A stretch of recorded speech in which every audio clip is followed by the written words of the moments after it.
Falanqaynteena kooban ee ciyaarahana waxaan ku eegaynaa sidaan la soconay tababaraha kooxda Liverpool waxa uu hore u sheegay inuu xilli ciyaareedka marka uu dhamaado uu ka tagi doono kooxda Liverpool isagoo waliba cadeeyay oo sheegay inuu aad iyo aad ugu daalay kooxdan wadideeda maamulideeda markaynu kooxda Liverpool eegno waxa weeye waa kooxaha dhaqaale badan aan kooxaha gelina had iyo jeer ciyaaryahanada inta ay haystaan oo ku hawlgala marka tababarahana waa tababare aad u wanaagsan buu hayo kooxda Liverpool de meelo adag buu ka soo saaro horyaalka Champions League uu qaadayo Premier League buu u soo celiyay marka Liverpool taariikh buu ka sameeyay laakiin imika wuxuu ku leeyahay energy-gaygii iyo tamartaydii meeshan waa ku lumiyay nasashan doonaya inaan waxoogaa nasto markii uu hadalka yiri iyagana uu sheegay inuu ka tagayo maamulka kooxdu waxay u hawlgaleen inay cidii bedelka ahayd ee tababaraha noqon lahayd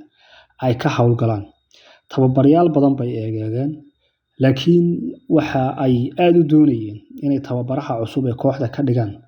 Xavi Alonso oo ahaan jiray ciyaaryahan hore oo kooxda Liverpool hore ugu soo ciyaaray sanadkanna wacdaro la yaab la ka dhigayo horyaalka Jarmalka isagoo wata kooxda Bayer Leverkusen horyaalkana wuxuu ku hayaa 10 dhibcood waxayna u badan tahay inuu horyaalka uu isagu qaaday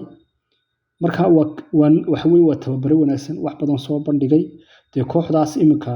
iska yeelatay horyaalka Jarmalka Bayern Munich dee cidhidhi buu galiyay marka ninkaas intan bal la xiriirinayo lahaa isaga noqon doona tababaraha cusub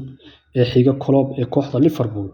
hase yeeshee war degdeg ah maanta soo baxay Xavi Alonso waxa uu sheegay inaanu meel la uga socon kooxdiisa